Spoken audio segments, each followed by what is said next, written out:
I yanked open the bathroom cabinet in a frantic search for the allergy pills, my eyes already watering from the pollen storm outside. Instead, my elbow caught the edge of my cousin's open makeup case, sending powders, creams, and tubes scattering across the counter and straight onto my face like a pastel explosion. In my panic to wipe it off, I only smeared everything, foundation blending into blush, eyeshadow streaking across my lids, lipstick smudging into a bold curve. When I finally looked up at the mirror, the person staring back wasn't me. It was her. Soft, feminine features enhanced by the accidental artistry, long lashes framing wide eyes, and a flawless complexion that made my usual sharp jawline appear delicately contoured. My heart stopped. What just happened to me? My name is Ethan, 24, a graphic designer working from a cramped apartment in a quiet suburban neighborhood. I'd always been the reliable, low-key guy, button-down shirts, short cropped hair, and a quiet determination to meet my parents' expectations of a stable, traditional path. Dad ran a small auto repair shop and valued real work with real hands, while Mom hoped I'd settle down soon with someone nice. I kept my deeper thoughts hidden, sketching in secret notebooks during breaks, never imagining a moment like this would crack open the shell I'd built. My cousin Lila, who was crashing at my place while her apartment got renovated, burst in after hearing the crash. She was a budding makeup artist for local theater productions, vibrant and free-spirited with colorful hair and an endless supply of samples. Ethan? Oh no, the new palette. Let me see. Her eyes widened, then softened with surprise. You look incredible, like a completely different person. Hold still. I can fix this, but maybe not right away. The remover is in my car, and it's pouring out there. Dialogue 1. Fix it now. I pleaded, voice cracking as I touched my cheek, the creamy texture foreign and smooth under my fingertips. I can't go anywhere like this. I have a client call in an hour. Lila bit her lip, suppressing a smile. The rain's too heavy. And honestly, it's blended so well it's like it was meant to be. Your bone structure, it suits this. Come on, breathe. It's just us here. Resistance surged through me like fire.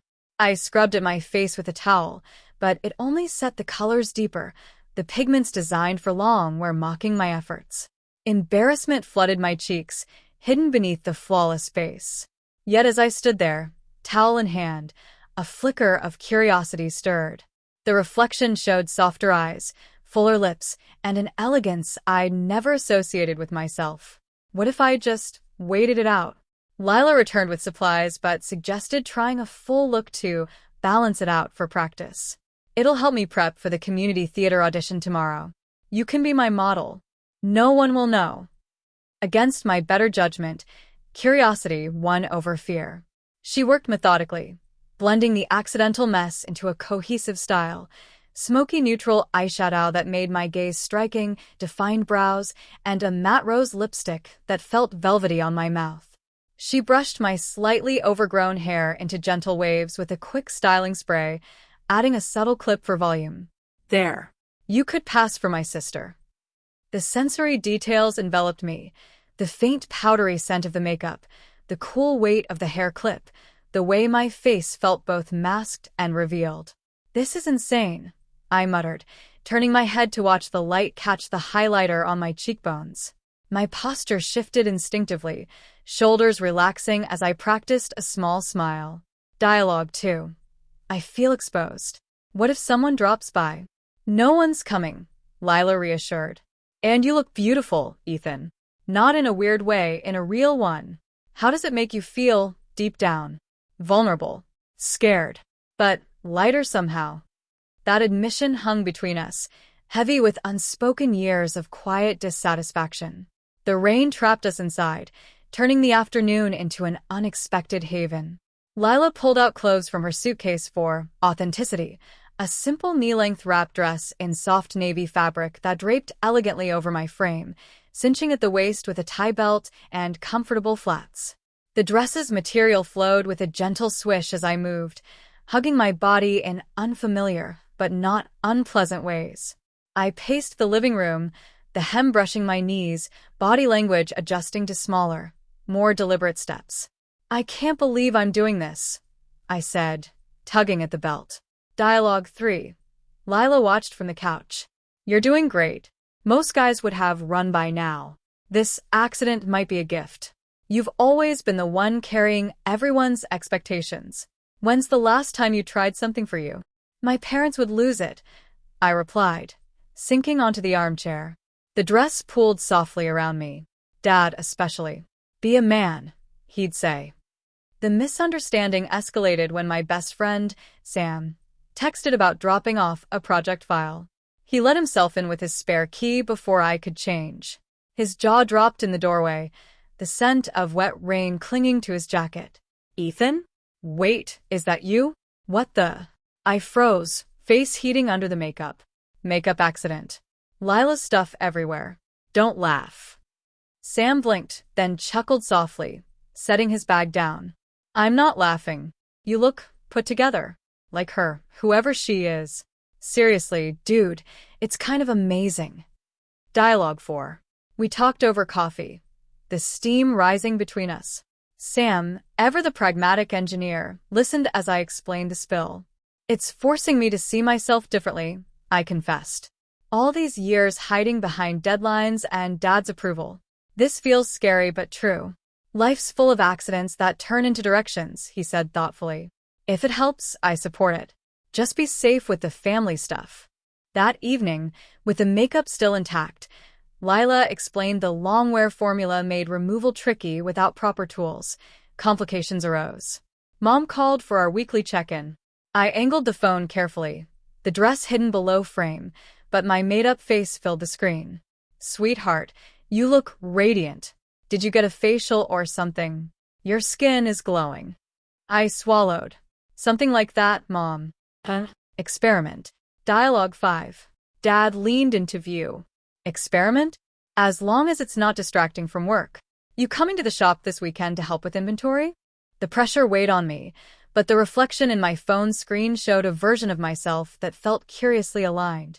Suspense built over the next few days as I navigated remote work with subtle feminine touches. The dress replaced by a borrowed blouse and slacks that blurred lines, hair styled softly, makeup toned down but present. Clients commented on my fresh energy in video calls, boosting a tentative confidence. Lila and I practiced theater lines together, her guiding me through movements that emphasized poise. Head high, gestures fluid. You're a natural, she said during one session.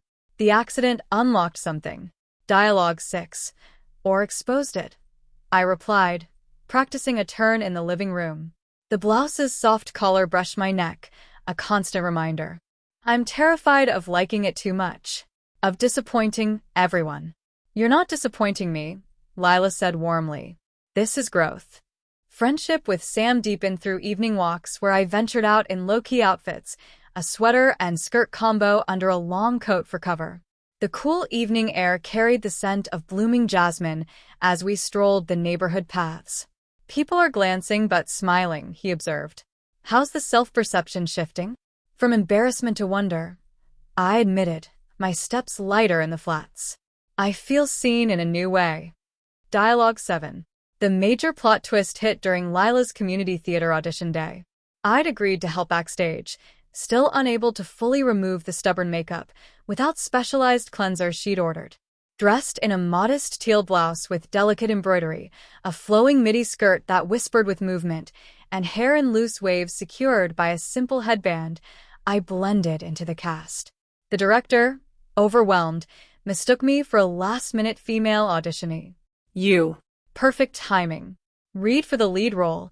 It's a story of self-discovery. Panic gripped me, but curiosity propelled me on stage under the warm lights. The skirt swayed as I delivered lines, makeup enhancing every expression with dramatic effect. The audience of judges clapped, and Lila watched with wide-eyed pride. Afterward, the director pulled me aside. Your reading was raw and authentic. But more importantly, you look exactly like our original lead who had to drop out. Her sister, actually. We need you. Stunned, I learned the twist. The original actress was a distant relative on my mother's side, a woman whose old photos Mom had shown me years ago. I looked strikingly like her, the makeup accident amplifying the family resemblance I'd never noticed. This can't be coincidence, Lila whispered backstage. Dialogue 8. The accident didn't just change your look. It connected you to her story. She left home young to pursue acting because she felt trapped in expectations too. The revelation crashed over me like the initial spill. Family history mirrored my hidden longings. I took the role tentatively, rehearsals layering the transformation, full stage makeup with bold lips and defined eyes that made emotions vivid, costumes from flowing dresses to tailored ensembles, hairstyles evolving from waves to elegant updos. Each layer built confidence. My body language transformed, open posture, expressive hands, while internal fears eased through vulnerability shared with the cast. Rehearsals brought challenges, a misunderstanding with Dad when he visited unannounced. Ethan? In a dress? On stage. His face tightened in the theater seats. I stood tall, skirt brushing my calves, makeup stage ready. Dad, this started as an accident with Lila's makeup, but it's showing me who I am. I can be your son and still explore this, like Aunt Clara did. Dialogue 9, invoking the family link. Dad's shoulders sagged. Your aunt. We never talked about her choices. If it makes you light up like this, we'll figure it out. The moment healed old rifts, Mom tearful with recognition. The climax unfolded on opening night. Under spotlights, in a stunning emerald gown that accentuated my transformed poise, with cascading curls and luminous makeup, I delivered the final monologue. The audience rose in applause, their reactions a mix of awe and warmth. Sam cheered loudest from the front row, Lila beaming beside him. The performance wasn't just acting, it was my truth enacted. In the months that followed, the makeup accident became the catalyst for lasting change. I kept my hair longer, styled with clips or waves, incorporated feminine elements into daily wear like soft blouses and subtle accessories, and maintained a light makeup routine that enhanced rather than hid. Confidence radiated in my design work, landing bigger clients who appreciated my empathetic eye. Relationships strengthened, Sam as unwavering friend, Lila as creative partner, parents shifting from expectation to support through ongoing talks.